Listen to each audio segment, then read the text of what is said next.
Hello friends, स्वागत है आपका इस चैनल पे जहाँ पे हेल्थ से जुड़ी तमाम समस्याओं पे हम बात करते हैं। मैं हूँ डॉक्टर खुशबू आनंद। मैं एक गायनेकोलॉजिस्ट और आईवीएफ स्पेशलिस्ट हूँ। बेसिकली जो लोग मेरा चैनल देखते हैं वो तो जानते हैं, लेकिन नए लोगों के लिए मैं बता दूं कि इस चैनल में हम बेसिकली बीमारियों से बचने के तरीकों पे बात करते हैं।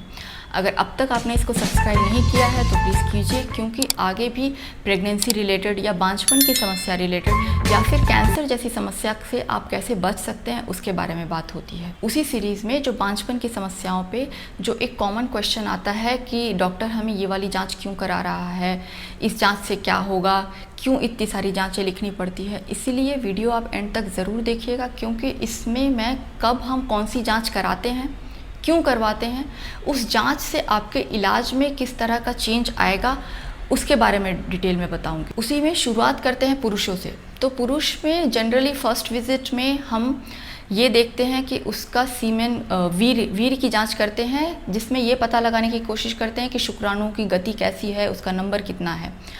अगर वीर्य की जांच नॉर्मल आती है, सीमेन पैरामीटर्स नॉर्मल आते हैं, तो पुरुषों में इसके अलावा और कोई भी जांच हम नहीं करवाते हैं। लेकिन अगर किसी वजह से शुक्राणु नील आ रहे हैं या कम आ रहे हैं, तब हम हार्मोन्स का टेस्ट करते हैं, कलर डॉपलर स्क्रोटल एरिया का अल्ट्रासाउंड करते हैं, जिसमें हम ये देखने की कोशिश करते हैं कि शुक्राणु बन ही नहीं रहे हैं या फिर किसी ब्लॉकेज की वजह से वो बाहर नहीं आ रहे हैं। उसके अलावा महिलाओं में किसी भी औरत को बच्चा रुकने के लिए उसकी बच्चेदानी, उसके अंडेदानी और बच्चेदानी और अंडेदानी का कनेक्शन जो है वो फेलोपियन ट्यूब, उसको ठीक ढंग से काम करना चाहिए, तभी प्रेगनेंसी हो पाती है।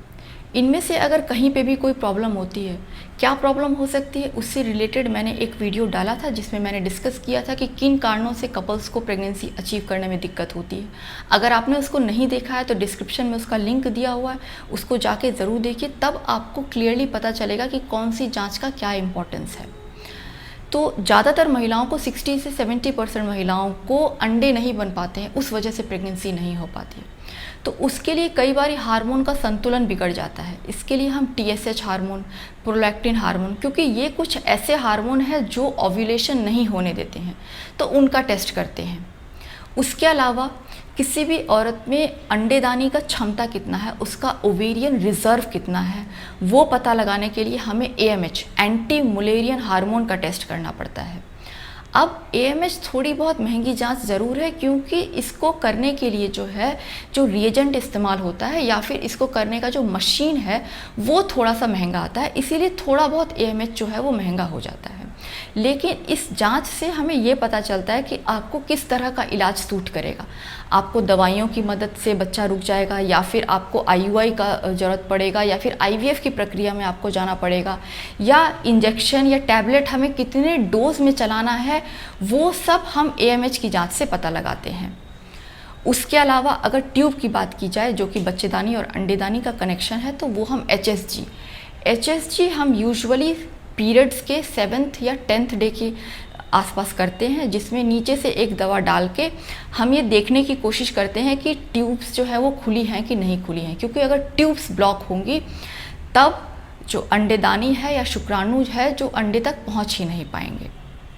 उसके अलावा ट्रांसवजाइनल सोनोग्राफी की मदद से हम आपका AFC, एंट्रल फॉलिकुलर काउंट, ये देखना चाहते हैं।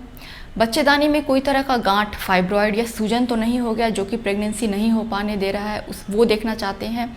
या फिर आपके अंडे ठीक ढंग से बन रहे हैं या नहीं बन रहे हैं, वो हम देखते हैं फॉलिकुलर मॉनिटरिंग से।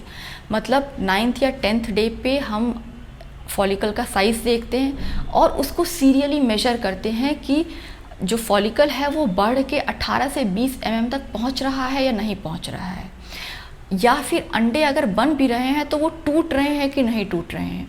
ये सारी जांचें हम फॉलिकुलर मॉनिटरिंग से देखते हैं। उसके अलावा अगर इन सब कारणों से प्रेगनेंसी नहीं हो पाती है, तब हम लेप्रोस्कोपी या हिस्ट्रोस्कोपी, मतलब दूरबीन की मदद से, हिस्ट्रोस्कोपी जो कि नीचे के रास्ते से एक कैमरा डाल के बच्चेदानी अंदर देखते हैं कि बच्चेदानी का कोई शेप तो अलग नहीं हो गया है, किसी तरह का कोई पार्टीशन तो नहीं है, क्योंकि मैंने आपको उस वीडियो में बताया था कि मुलेरियन एनोमली, यूट्रस में अगर कोई सेप्टा हो गया, पार्टीशन हो गया, उस वजह से भी प्रेगनेंसी नहीं हो पाती है। उसके अलावा कई बार क्या होता है, ट्यूब जो है वो पेट के दूसरे स्ट्रक्चर से मतलब इधर उधर चिपक जाता है, वो आंतों से या अंडेदानी से चिपक जाता है, जिसकी वजह से वो ठीक ढंग से काम नहीं कर पाती है।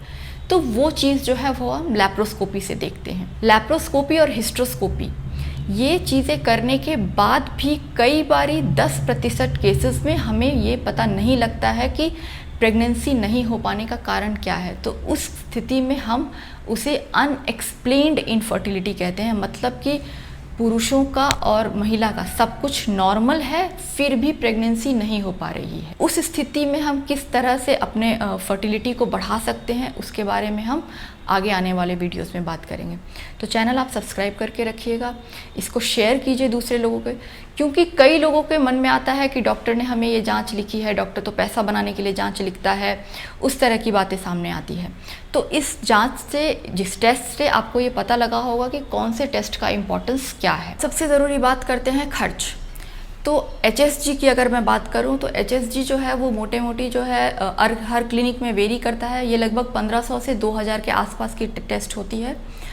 उसके अलावा फॉलिकुलर मॉनिटरिंग, अब हर महिला की अंडे की क्षमता अलग होती है। कुछ महिलाओं को 2 से 3 बार फॉलिकुलर स्टडी करना पड़ता है, कुछ लोगों को 5 या 6 बार करना पड़ता है, क्योंकि कुछ लोगों में अंडे बहुत देरी से बनते हैं, हमें दवाइयों का डोज बढ़ाना पड़ता है, या फिर कई बार गोनाडोट्रोपिन्स के इंजेक्शन मतलब हार्मोन्स के इंजेक्शन देने पड़ते हैं अंडे को बढ़ाने के लिए, क्योंकि 18 से 20 mm का जो अंडा होता है वही बच्चा बनाने के लायक होता है। PCOD वगैरह वाली जो महिलाएं होती हैं उनमें अंडे देरी से बनते हैं, तो उनमें फॉलिकुलर स्टडी जो है वो थोड़ा ज़्यादा बार करना पड़ जाता है। तो इसीलिए वो चार्ज जो है वो अलग अलग लोगों के लिए वेरी करता है। अगर 2 से 3 बार करना पड़ा तो खर्च कम बैठता है, लेकिन अगर कई बारी 7 बार 8 बार भी फॉलिकुलर स्टडी डेली देखना पड़ जाता है तब खर्च थोड़ा बहुत ज़्यादा आता है। उसके अलावा ट्रांसवजाइनल सोनोग्राफी एक अच्छी इमेज देता है, ये ज़्यादा एडवांटेजियस है। ऊपर जो हम अब्डोमिनली अल्ट्रासाउंड करते हैं उससे ये कहीं ज़्यादा अच्छा है, एडवांस टेक्नोलॉजी है, हमें अच्छा इमेज मिलता है और कई बारी चीज़ें ज़्यादा क्लियर होती है। तो इसीलिए ये थोड़ा बहुत महंगा है, लेकिन हर क्लिनिक से ये वेरी करता है। लगभग ये 1000-2000 के आसपास की जांच। सीमेन का टेस्ट बहुत सस्ता है, वो 200 से 300 रुपये में हो जाता है। हार्मोन्स भी बहुत सस्ता ही है, थोड़ा बहुत जो कॉस्ट है वो AMH का पड़ता है। आई होप मैंने आपको समझा दिया कि लगभग मोटा मोटी खर्च कितना आता है। ये बातें मैंने आपको इसीलिए बताई क्योंकि कई ऐसे पेशेंट्स आते हैं जिनके दिमाग में रहता है कि डॉक्टर हमको पैसा बनाने के लिए जांच लिखता है, या फिर इतनी महंगी जांचें क्यों है। तो जांच अगर कोई महंगी है तो वो इसीलिए महंगी है क्योंकि उसको करने के लिए मशीन जो है वो थोड़े से महंगे होते हैं, सरकार उन पे टैक्स लगाती है। ये मशीन बाहर बनते हैं, बाहर से इम्पोर्ट होके आते हैं, उन पे हैवी टैक्स होता है। उस पे जो कंपनीज़ हैं जो ये मशीन देती हैं वो एनुअल मेंटेनेंस कॉन्ट्रैक्ट लेती है, उस पे अगर कोई लोन पे लेता है तो उस पे हैवी लोन्स देती है। तो ये सारी बातें जो है वो पब्लिक को नहीं पता होता, वो ज़्यादातर लोग डॉक्टर्स को ब्लेम करते हैं। आपको ये चीज़ तो सरकार एक हिडन है, क्योंकि अगर ये चीज़ें सरकार सस्ती कर दे, AMH की जांच करने के लिए मैंने आपको बताया जो रिएजेंट होता है वो महंगा आता है, क्योंकि ब्लड को देखकर तो आप ऐसे पता नहीं लगा सकते ना कि इसमें थायराइड कितना है, प्रोलैक्टिन कितना है, या एंटी मुलेरियन हार्मोन कितना है। हर टेस्ट के लिए अलग अलग केमिकल, अलग अलग रिएजेंट मिक्स होते हैं और तब वो वैल्यू निकल के आती है। शुगर की जांच करनी है तो अलग तरह का केमिकल उसमें मिक्स होता है, थायराइड जांच करना है तो अलग केमिकल मिक्स होता है। वो केमिकल जो है उसका रेट तो सरकार ने बढ़ा के रखा है, बट आमतौर पे कॉमन पब्लिक को ये बातें नहीं बताई जाती हैं। बॉलीवुड हो गया या मीडिया हो गया या इस तरह के मूवीज़ हो गया, वो सिर्फ कहते हैं कि डॉक्टर्स पैसे बनाते हैं या डॉक्टर्स जांच का ये महंगा रखते हैं। तो अगर ये सब चीज़ें, मशीनरी या रिएजेंट या केमिकल सस्ते हों तो जांचें भी कम पैसे में आसानी से हो जाएगी। आई होप आपको चीज़ें क्लियर हुई होगी कि कौन सी जांच हम क्यों कराते हैं, उसका इम्पोर्टेंस क्या है। तो अगले वीडियो में हम किसी और जानकारी के साथ मिलेंगे। तब तक के लिए आप खुश रहिए और अपने स्वास्थ्य का पूरा ध्यान रखिए। Thank you.